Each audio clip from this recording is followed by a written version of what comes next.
把你的真拍讲的个，就那罗，咱们讲是这个drone呢，在开拍摄那个的所谓照顾，就那跑标背景那边，第二呢跑标干嘛？比个日本人对嘛？比如路也他看不把口嘛没加呗呢，绿到真把你的，路也完了片，米利亚那那边哦。什么片跑片，你的就那么单 video， 么单位从来没法的，基本的钱嘛，就没法比度的哈，你都落到真把你的钱嘛，要我的跑步时间是不是？就我大爷到了高，就我 video comment 嘛的，面一边迷你家的路的失败，所以就。明啦ပါ CDN Entertainment News ကကြိုးဆိုပါတယ်လွတ်လပ်မှန်ကန်တဲ့သတင်းအချက်အလက်များကိုအချိန်နဲ့တပြေးညီနေ့စဉ်မျှဝေပေးနေတဲ့ channel တစ်ခုဖြစ်ပါတယ်ကျွန်တော်ပြည်သူအများပြောဒီလူတွေဒီမျက်ခွက်တွေကိုမမြင်ချင်တော့တာသိကြတယ်ဆိုတော့ပြည်သူလူထုရဲ့အတန်ဟာကျွန်တော်တို့ပြည်သူလူထုရဲ့အမိန့်တစ်ခုပါပဲဒီပြစ်စင်ကပြည်သူလူထုရဲ့ဆန္ဒကိုကျွန်တော်တို့လူငယ်တွေပုံဖော်ပေးလိုက်တာပါအဲဒီကြောင့်တမတ်ဖီဖိုင်ကိုလည်းကျွန်တော်ဖော်ပြပေးပါမယ်အစအဆုံးကျွန်တော်ဖော်ပြမှာဖြစ်တယ်ဗျဟုတ်ပြီအောက်တဲ့ဒင်းကောင်းတစ်ခုလည်းရှိပါတယ်အဲ့ဒါကတက်မှာငါခွင်ထဲမှာပါ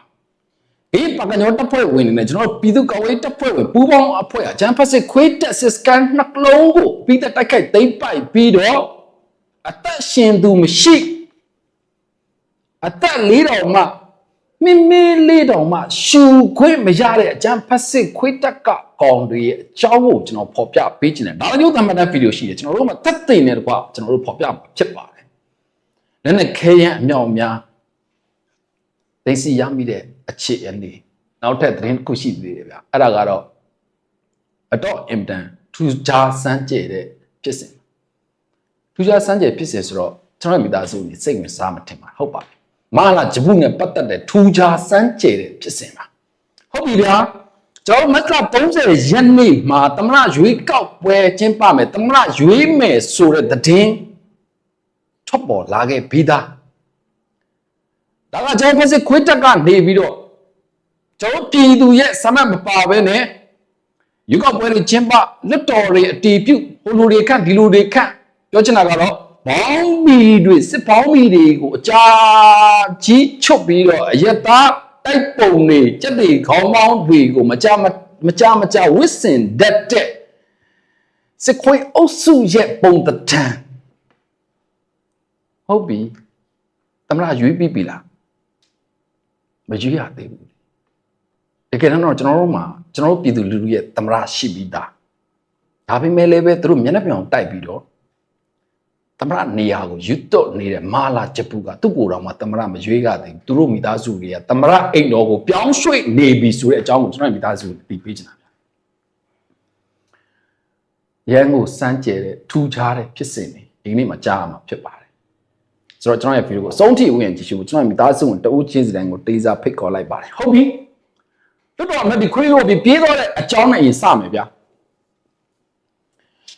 အဲ့ဒီရုပ်သမတဲ့ဗီဒီယိုဖိုင်ကိုကျွန်တော်အစအဆုံးဖော်ပြတယ်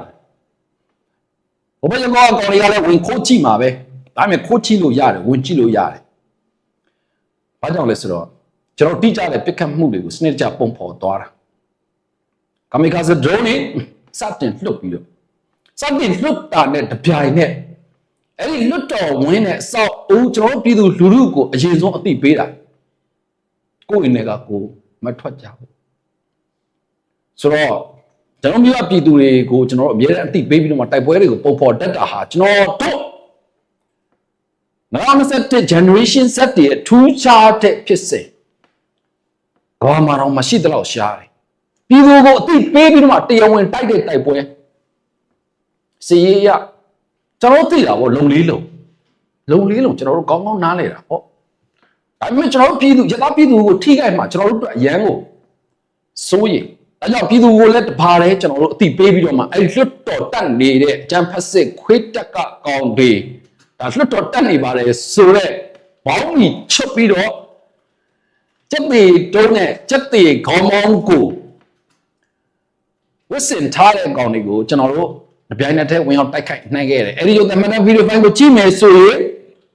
တို့လွတ်တော်အဆောက်အဦကြီးမှာ လေကြောင်းရဲ့ကာဝယ်ရေးစနစ်တွေတက်ဆင်ထားတယ်အဓိကဂျမ်ဘာတွေကာဝယ်ဖို့အတွက်တက်ဆင်ထားတယ်ကျွန်တော်တို့ရဲ့အသေးကမီကာဆယ် drone ကတဲပဲဝင်လာပြီးတော့ဂျမ်ဘာတဲ့တဲ့ကိုတိုက်ရိုက်ဖောက်ခွဲဖျက်ဆီးလိုက်တယ်မင်း China ဂျမ်ဘာကျွန်တော်တို့သိတယ်ကျွန်တော်လူငယ်တွေဒီဂျမ်ဘာတွေကိုဘယ်လိုကြော်မလဲဆိုတာကျွန်တော်တို့သိတယ်ဆိုတော့ဒီသတင်းကိုမပြောခင်မှာကျွန်တော်ရဲ့မိသားစုဝင်တွေကိုကျွန်တော်အသိပေးချင်တာတစ်ခုကတကယ်လို့လားအဲ့ဒီလွတ်တော်အစောက်တောင်းတွေအကုန်လုံးလို့တော့ကျင်းပနေတဲ့အချိန်တပြိုင်နက်တည်းမှာကျွန်တော်တို့ကာဝေးတပ်ဖွဲ့ဝင်တွေပူးပေါင်းပြီးတော့တောက်အိုးတွေအုံတိုင်းခွမ်းတဲ့အချိန်နဲ့တပြိုင်တည်းမှာဖောက်ခွဲနိုင်ခဲ့တယ်ဆိုရင်လောက်တော့ကြည့်လို့ကောင်းနိုင်တယ်အခုချိန်မှာတော့လွတ်တော်ဥက္ကဋ္ဌခင်ကြီးတောက်ချေးပန်းနေတယ်ဆိုတဲ့သတင်းလည်းကြားပါတယ်ဒီကောင်နေတကယ်တီးတာဟာဒုက္ခပဲငါလွတ်တော်ဥက္ကဋ္ဌရောက်တဲ့အချိန်ကြမှာပဲဒီကောင်နေကွာလူငယ်တွေမညာမတာထတီးနေတယ်ဒီနိုင်ငံမှာဒီလိုမျိုးဖြစ်ရမျိုးတွေအရင်တော့ကမကြားဘူးပါဘူးငါလွတ်တော်ဥက္ကဋ္ဌဖြစ်တဲ့အချိန်ကြမှာကွာမင်းတို့ဒီလိုလုပ်တာတက်မဲ့ငါ့ကိုအချက်ခွဲနေတယ်လို့ပဲသူလည်းတော်တော်လေးကိုလမ်းဖြတ်နေတယ်ကြားပါတယ်ကျွန်တော်မိသားစုဟုတ်ပြီရုပ်သံဗီဒီယိုဖိုင်တွေမှာဆိုရင်အကြမ်းဖက်စစ်ခွတ်တက်ကလွတ်တော်ရဲ့ခေါင်မိုးမှာစနိုက်ပါနဲ့စောင့်နေသေးတာဗျာစနိုက်ပါတော့လည်းကျွန်တော်အသေးခံကမီကာစစ် drone ကတက်ရဲ့ကြီးဝင်ပြီးတော့စောင့်အုံတိုင်းကွာအစာပြောက်ဆိုတော့ဟိုရက်ကွက်ကသတင်းတွေနဲ့အချို့သော lobby သတင်းတွေကိုလည်းကျွန်တော်တွေ့ရပါတယ်တိကျဒဏ်ရာရရှိတဲ့ဘာညာတလောက်မဟုတ်ဘူးဝေချင်းပြီးမတာပြတ်သွားတာဆိုတော့ဒီတိုက်ခိုက်မှုကိုကျွန်တော်စနစ်ကြပြင်ဆင်ပြီးတော့မှလှုပ်ဆောင်ခဲ့တယ်ဆိုတာကိုကျွန်တော်ရဲ့ Telegram မှာ video file နှစ် file နဲ့ကျွန်တော်ရဲ့မိသားစုဝင်တွေရှင်းရှင်းလင်းလင်းကျွန်တော်ဖော်ပြပေးထားမယ်ကျွန်တော်ဒီနေ့မှာဖော်ပြမယ့်အကြောင်းအရာတွေရုပ်သံမှတ်တမ်း video file တွေနဲ့ကျွန်တော်ပို့တွဲပြီးတော့ဖော်ပြပေးမှာဖြစ်တယ်ကျွန်တော် YouTube channel မှာရုပ်သံမှတ်တမ်း video file တွေကျွန်တော်တို့ဖော်ပြဖို့ရအခက်အခဲရှိတဲ့အတွက်လည်းကျွန်တော်ရဲ့မိသားစုဝင်နားလည်မယ်လို့မျှော်လင့်တယ်ကျွန်တော် Telegram မှာရှိတဲ့ကျွန်တော်ရဲ့မိသားစုဝင်တွေအချို့ video file တွေကိုအရင်ဆုံးကြည့်ပြီးပါပြီဟုတ်ပြီဘာကညောတွေကြမ်းနေတဲ့ရုပ်သံမှတ်တမ်း video file လေးကြည့်ပြီးပြီထင်တယ်နော်ဒီကောင်းလေးတကယ်တည်ရင်လေးစပြတ်ရုပ်ပြတ်စင်ပြတ်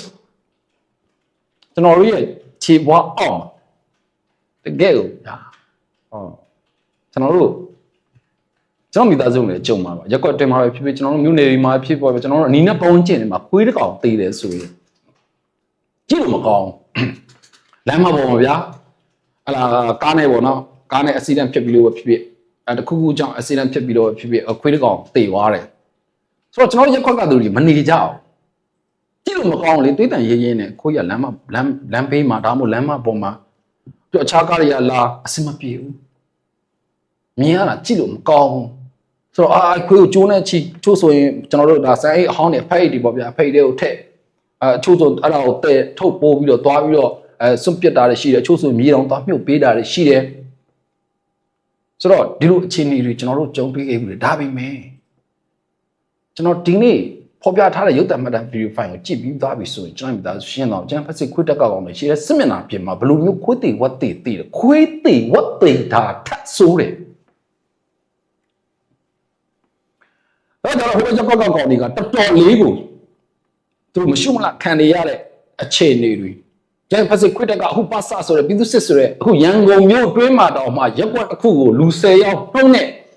ပေါ်တာဆွဲပြီးတော့စစ်မှုထမ်းရမယ်ဆိုတဲ့သူတွေရှင်တဲ့စစ်မျက်နှာပြင်မှာခွေးတကောင်သေးတာထပ်တောင်မှအောက်တန်းကျစွာနဲ့ခွေးလေးတောင်မှကောက်ပြီးတော့စွန့်ပစ်မဲ့သူရှိပေမဲ့ခွေးချက်နေကြတဲ့ကောင်တွေရှင်စစ်မျက်နှာပြင်မှာသေသွားတဲ့အခါမှာဒီတိုင်းပဲပုတ်ပွားဒီတိုင်းပဲအကြီးပြောဒီတိုင်းပဲအယိုးစုကြဟုတ်ပြီကျွန်တော်ချင်းပြည်နယ်ဟာခါအကြမ်းဖက်စစ်ခွတ်ထိန်းချုပ်ထားတဲ့ချင်းပြည်နယ်လွတ်တော်ဝင်ကြီး ဒီလွတ်တော်ဝင်ကြီးကိုတေကန်ခုနတက်ခတ်ခဲ့တဲ့ရုပ်တံကို CDF ဟာခါကနေပြီးတော့ဒီနေ့မတ်လ21ရက်နေ့မှာထုတ်ပြန်ကြေညာလိုက်ပါတယ်ဒီကတော့သတင်းလေးတော့ကြားနေပါတယ်ဒါပေမဲ့လည်းပဲကြားတာလည်းကြားတာပေါ့ကျွန်တော်မိသားစုနေကျွန်တော်တို့အချို့ဟာလေးလည်းစောင့်ပါတယ်အကြမ်းဖက်စစ်ခွတ်တဲ့လက်ရှိအတူအယောင်ကျွန်တော်တို့လှုပ်ဆောင်နေတဲ့ပထမတော့ခွေးကောက်တဲ့ပွဲပြီးတော့ခွေးကောက်တဲ့ပွဲအဲ့ဒီကနေပြီးတော့စပေါင်းကြီးတွေချွတ်ပြီးတော့စက်သေးတုံးတဲ့ကောင်တွေဟာစက်သေးခေါင်းပေါင်းတွေဝစ်စင်ပြီးတော့လွတ်တော်တက်ဖို့ကျင်းပနေတဲ့အချိန်အဲ့ဒီရဲ့စီဝေးကိုကျွန်တော်တို့မတ်လ20ရက်နေ့မနေ့ကပြည်နယ်မြို့တော်ဖြစ်တဲ့ဟာခါမြို့ကြီးမှာပြည်နယ်လွတ်တော်ဝင်ကြီးထဲမှာကျင်းပနေချိန်မှာပဲကျွန်တော်တို့တိုက်ခိုက်ပြခဲ့ခြင်းဖြစ်ပါတယ်ကျွန်တော်တိုက်ခိုက်ပြခဲ့တယ်ဆိုတာကျွန်တော်မိဘပြည်သူတွေအားလုံးအတွက်ဖြစ်ပါတယ်ဆိုတော့ကျွန်တော်ရဲ့ဗီဒီယိုကိုကြည့်နေတဲ့ကျွန်တော်ရဲ့မိဘပြည်သူတွေလည်းပဲလွတ်တော်ကျင်းပနေတဲ့အချိန်မှာကျပ်ဖို့ကခင်ကြီးခက်တီတီနဲ့လွတ်တော်ဥက္ကဋ္ဌနေရာကိုတက်ထိုင်ပြီးတော့ရောက်မင်းပြောမှာငါပြောမှာငါထိုင်ခံရမှာမင်းထိုင်ခံရမှာဆိုတော့ဒီလိုချက်သုံးကောင်တွေရဲ့ဗီဒီယိုဖိုင်တွေတက်လာတဲ့အခါမှာကျွန်တော်တို့မိဘပြည်သူတစ်ချက်လုံးကတော်တော်လေးကိုအော်လုံးနာကြတယ်ဒါကြောင့်လည်းပဲဟာငါတို့ရဲဘော်လေးတွေဒီလွတ်တော်ကျင်းပနေတာကို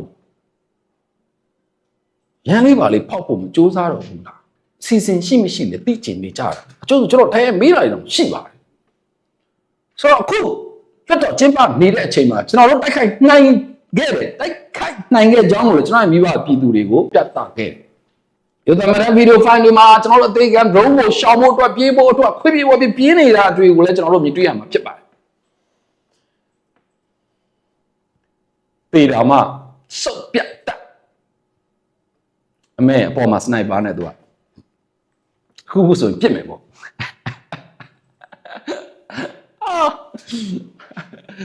စနိုက်ပါတင်နဲ့တက်ထားတယ်အကျန်းဖတ်စစ်ခွတ်တက်ကကောင်းငါတာမမဟုတ်ဘူးကျွန်တော်တို့မှာ legit ပြတ်ခတ်မှုတွေကျွန်တော်တို့ legit ပြတ်ခတ်မှုတွေကျွန်တော်တို့ကြည်စုတွေရတဲ့ကျွန်တော်တို့ရဲဘော်တွေပြီးတော့ကြည်သေးတယ်တင်တန်းမှာကျွန်တော်တို့ပြီးတော့အားလုံးတိုင်ပင်သေးတာဒီလို sniper တင်တန်းကိုစပ်ပြီးတော့တက်ခွင့်ရှိမရှိဒီလို sniper တမန်တယောက်ကစိတ်ကြံ့ခိုင်မှုတွေပြီးတော့ကျွန်တော်တို့ဒါစိတ်ချတီးခတ်မှုတွေပြီးတော့ဒါစိတ်ပိုင်းဆိုင်ရာတည်ငြိမ်မှုတွေအများကြီးကိုကျွန်တော်တို့သုံးသပ်ပြီးတော့မှဒီလိုတွေ sniper ကျွန်တော် sniper တင်တန်းတက်ချင်ပါတယ်မရဘူးလိုပဲမရဘူးဆိုတော့အချမ်းဖက်စစ်ခွတ်တက်ကကောင်းတယ်လွတ်တော်အဆောက်အဦခေါင်းမိုးတက်မှာငကိုတဲ့ကနေရာလဲပူနေတဲ့အချိန်တေကန်ဒရုန်းရဝင်လာ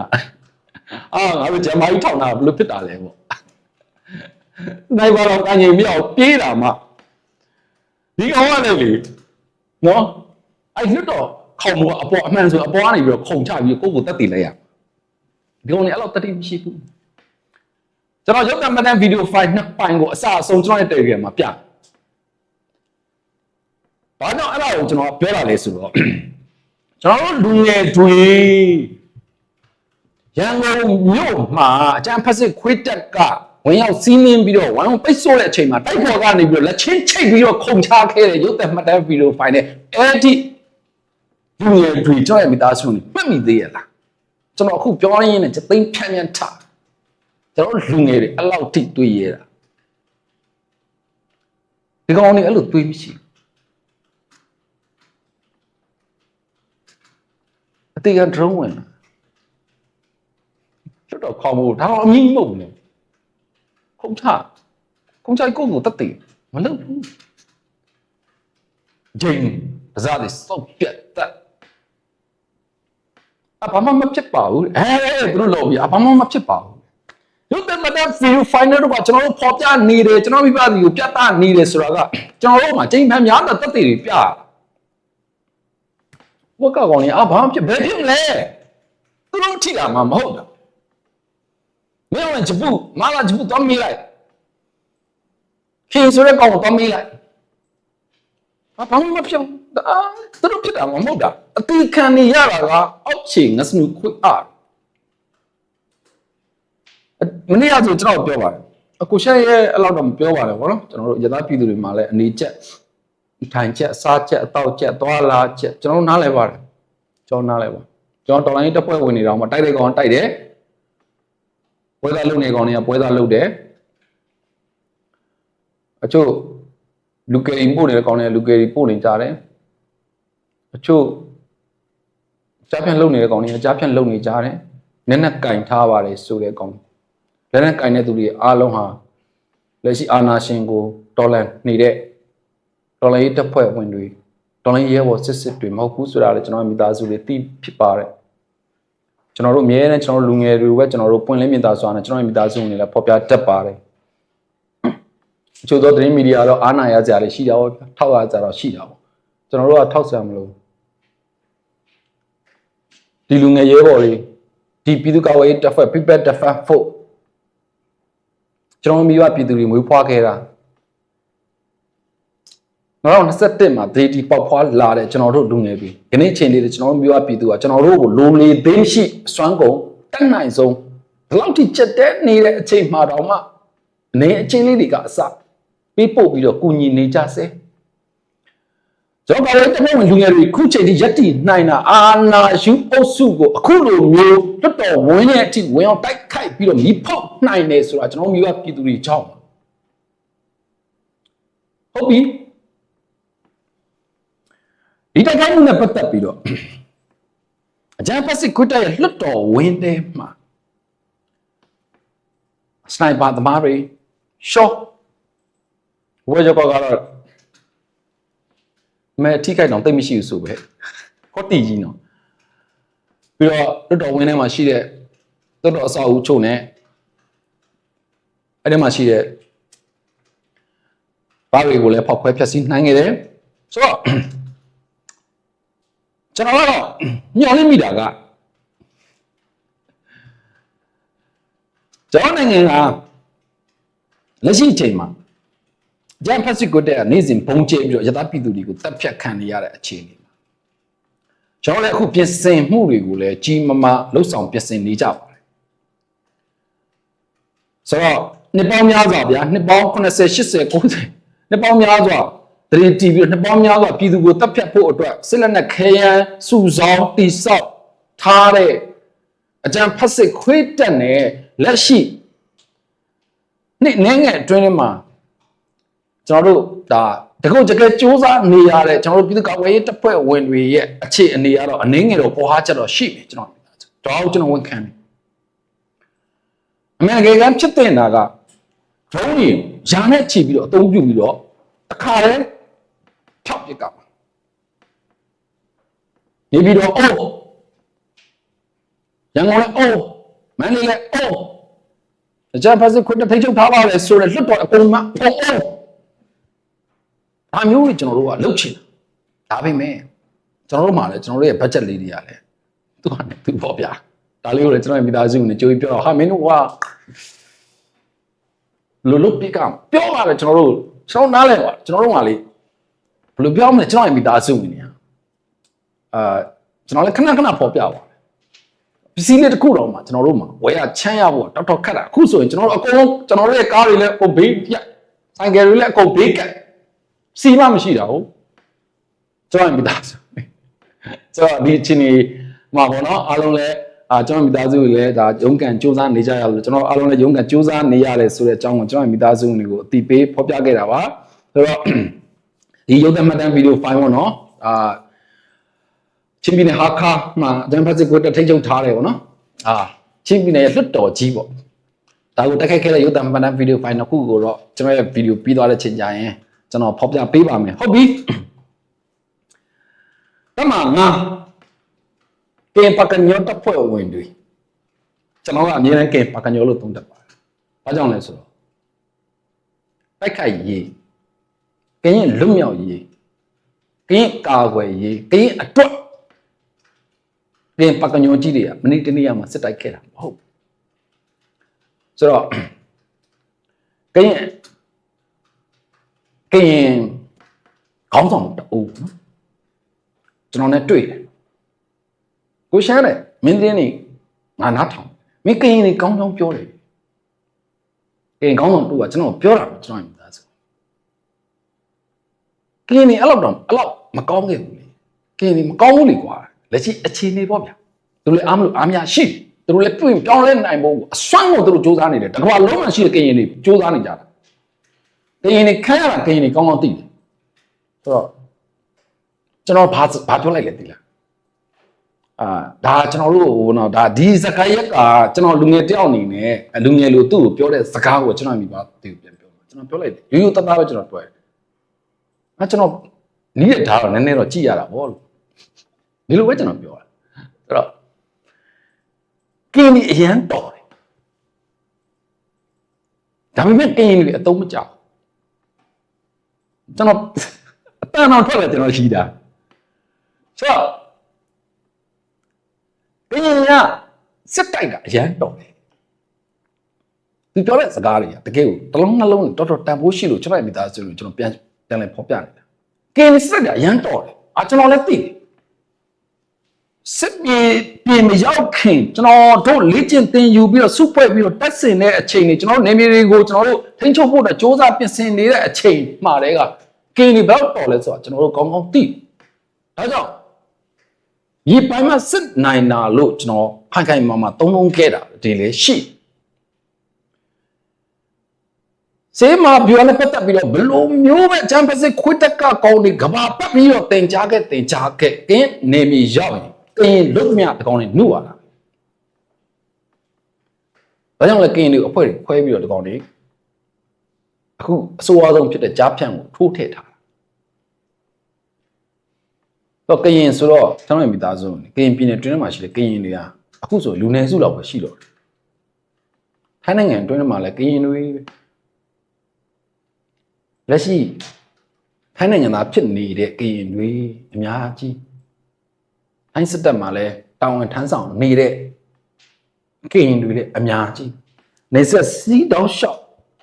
ထိုင်းမြန်မာနေဆက်စီးတောက်လျှောက်အကုန်လုံးတာဝန်ကျနေတဲ့သူတွေအကုန်လုံးနီးပါးကရင်တွေပဲအဲ့ဒီမှာရှိတဲ့ထိုင်းဘက်မှာရှိတဲ့ကျေးရွာတွေအဲ့ဒီမှာရှိတဲ့တဲတွေကရင်တွေကြီးပဲဆိုတော့အရင်တော့လက်ကျန်အချို့ရှိပါလက်ကျန်အချို့ပေါ့နော်ကရင်မှာလွယ်လို့အခြားသောလူမျိုးစုအနေငယ်လက်ကျန်အချို့ရှိတယ်ဆိုတော့တရုတ်နီလို့ခေါ်ကြတဲ့သူတွေရှိတယ်ဒါလေးကဒါဟိုပြန်လဲပြီးတော့ကျော်မိသားစုတွေသိရပါတော့နော်တော့ကရင်တွေကအရန်တော်တယ်ကမ္ဘာကြီးမှလည်းအရန်တော်တယ်လက်ရှိအမေရိကန်မယ်ရီစစ်တပ်ကြီးမှလည်းပဲကရင်အမေရိကန်နိုင်ငံသားအဖြစ်ကရင်တွေကင်းတာဝန်ထမ်းဆောင်နေကြတယ်။ဤပညာပိုင်းတွေမှာလည်းအများကြီးရှိကြတယ်။ဒါပေမဲ့ကရင်တွေကကရင်နေမျိုးကိုသူတို့ကြောက်ခိုင်းစွန့်ခွာပြီးနောက်ပိုင်းမှာကရင်အတွက်ပြန်ပြီးတော့ကရင်တွေပြန်လဲတိဆောက်ဖို့ကရင်တွေစီလုံးဖို့ကရင်တွေညီညွတ်ဖို့ကရင်တွေဂျပစစ်ခွေးစစ်ဖက်အောက်ကနေပြီးတော့လွတ်မြောက်ဖို့အတွက်သူတို့လည်းဆန္ဒရှိကြတယ်။ဒါပေမဲ့ဒါကိုအချမ်းဖက်စစ်ခွေးတက်ကနှစ်ပေါင်းများစွာတည်းကညီမျိုးစုံနဲ့ဖွဲခဲ့တာ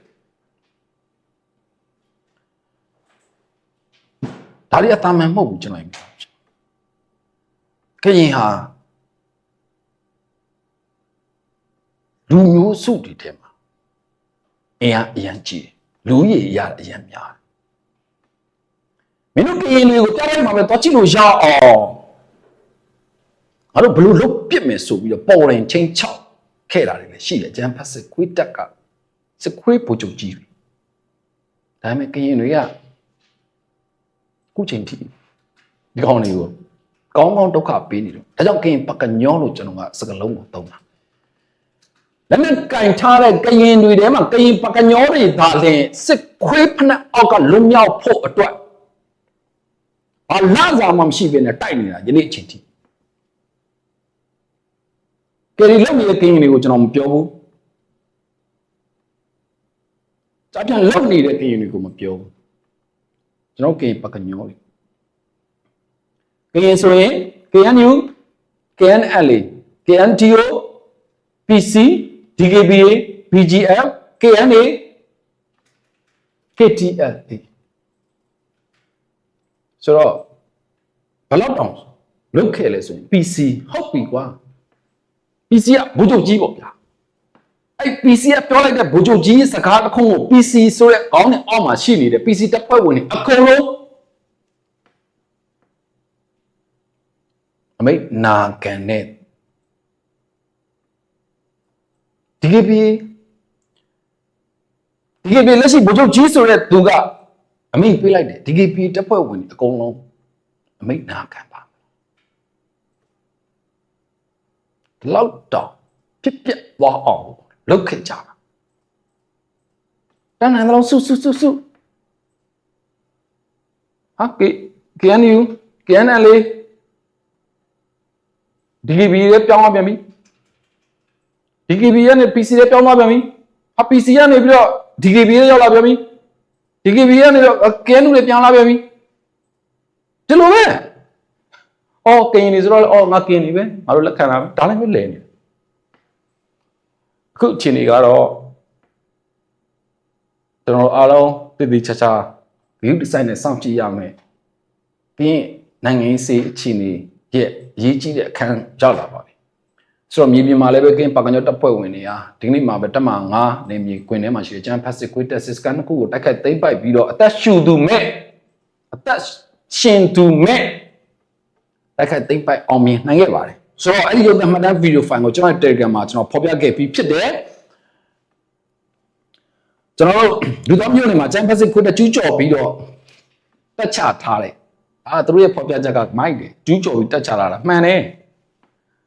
ခါကျရင်ကျွန်တော်တို့တက်ခိုက်သိမ်းပိုက်တယ်ကျွန်တော်တက်ခိုက်သိမ်းပိုက်တာကကျွန်တော်နေမြေတွဲမှာလာရောက်ပြီးတော့ကျူးကျော်ပြီးတော့စကန်ချထားလို့အဲ့ဒီစကန်တွေကိုပြန်ပြီးတော့ဖယ်ရှင်းအဲ့ဒီစကန်ကိုကျွန်တော် KNL နဲ့ပူးပေါင်းတပ်ဖွဲ့ဝင်တွေတက်ခိုက်သိမ်းပိုက်နိုင်ခဲ့တယ်လေကြောင်းကနေပြီးတော့ပြစ်ကူတွေပြီးခဲ့ပေမဲ့လည်းပဲအဲ့ဒီစကန်သိမ်းတိုက်ပွဲကိုအောင်မြင်စွာဆောင်ရွက်နိုင်ခဲ့ပြီးတော့လက်နက်ခဲအမြောက်အပြားကိုကျွန်တော်တို့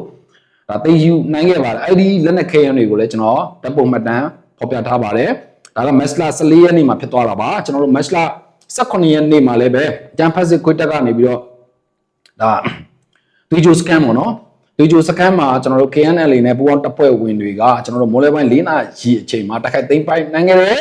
ကျွန်တော်တို့တန်ဖက်စစ်ခွေတက်ကအကောင်20ကျော်ရာရှိအပါအဝင်ခွေသေးဝတ်သေးတေဆုံးပြီးတော့ရုပ်ပြက်စင်းပြက်အခုချိန်ထိ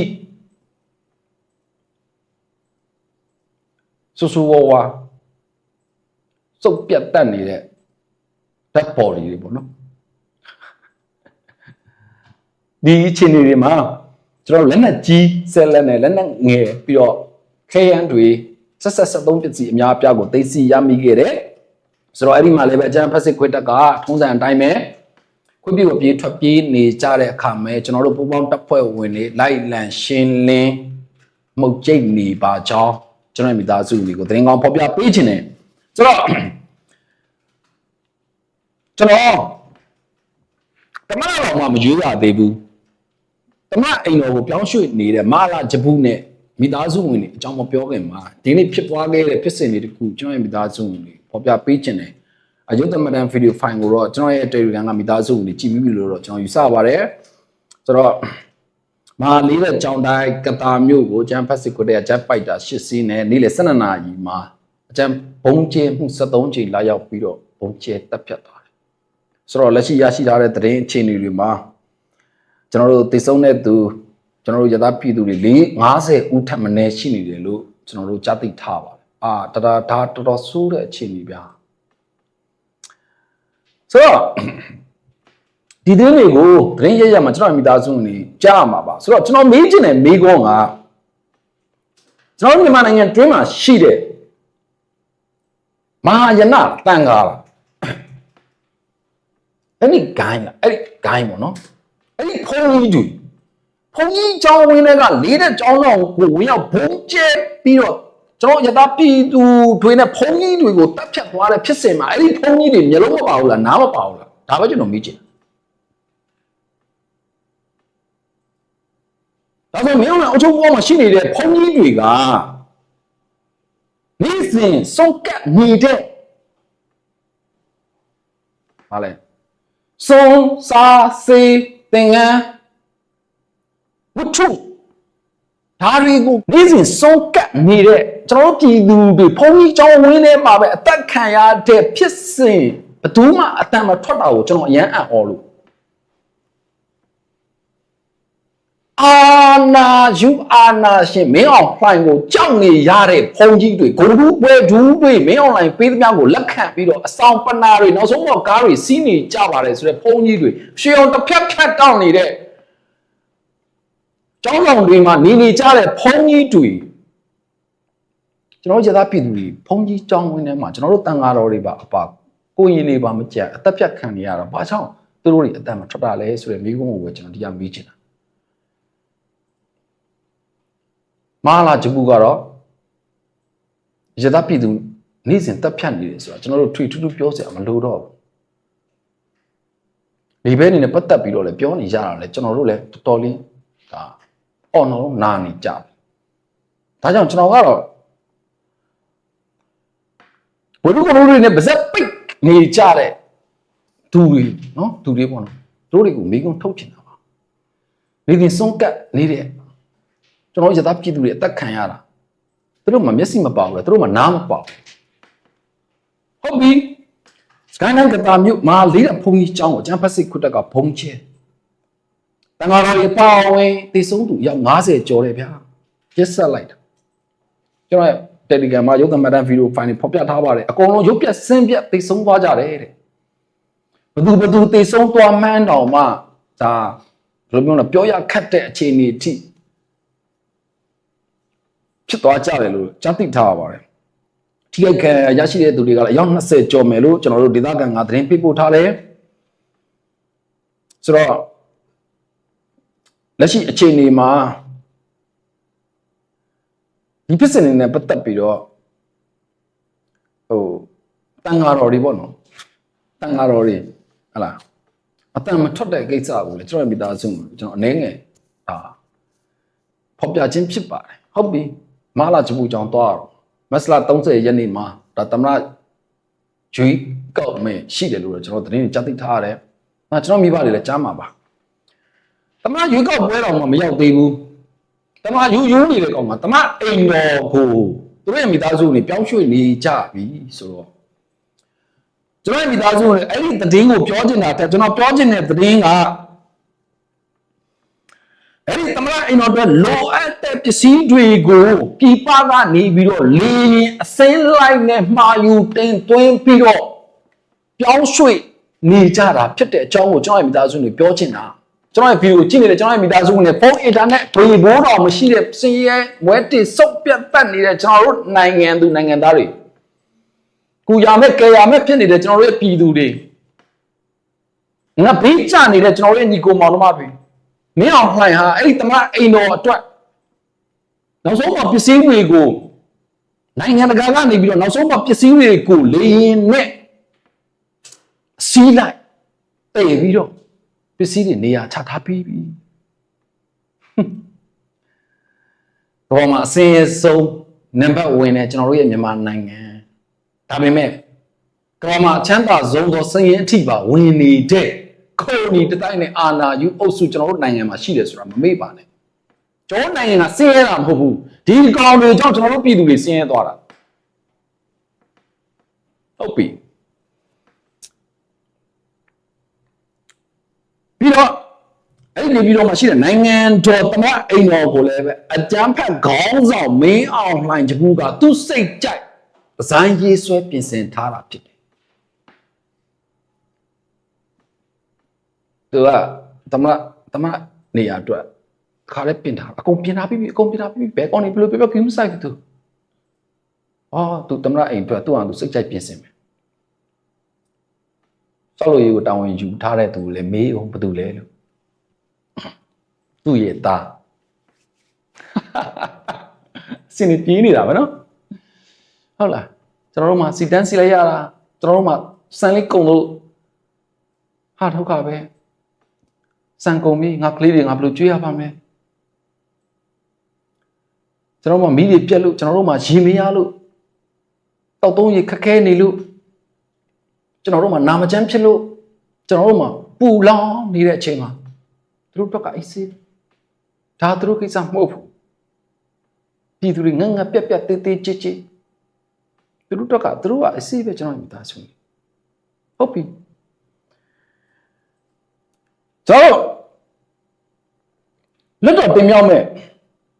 သမရပေါ့ဗျာသူတို့ကသူတို့ရွေးမဲ့သမရနော်ဘာမှတော့မဖြစ်သေးဘူးမင်း online နဲ့မိသားစုကရုံးခန်းနေရာတွေကိုသမရအိမ်တော်ကိုပြောင်းရွှေ့နေထိုင်ပြီးပြီဖြစ်တဲ့အကြောင်းကိုနေပြီးတော့သတင်းရက်ကနေပြီးတော့ကြားသိထားရတာဖြစ်ပါတယ်ဆိုတော့ကျွန်တော်တို့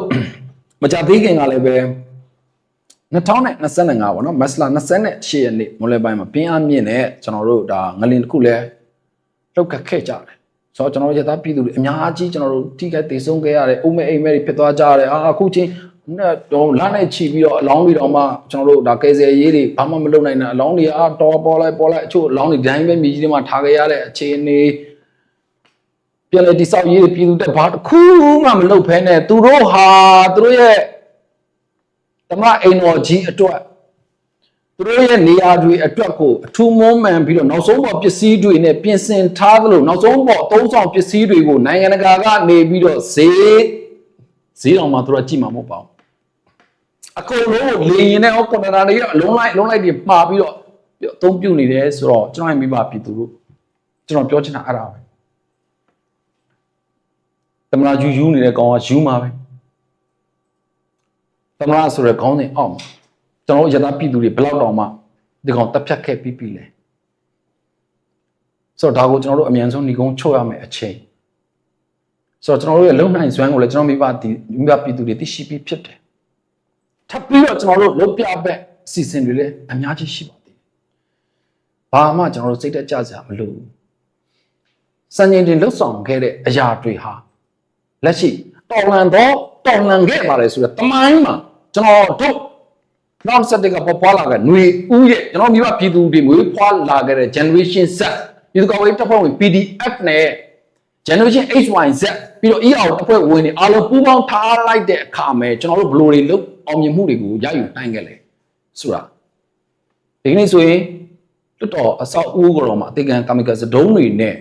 တိုက်ရိုက်တိုက်ခိုက်နိုင်ခဲ့တဲ့ဤပညာမျိုးတွေကျွန်တော်တို့ကြားပါတယ်အိန္ဒိယမှာယူကရိန်းကနိုင်ငံသားတွေယူကရိန်းနိုင်ငံသားတွေသူတို့ကိုဒါဒရုန်း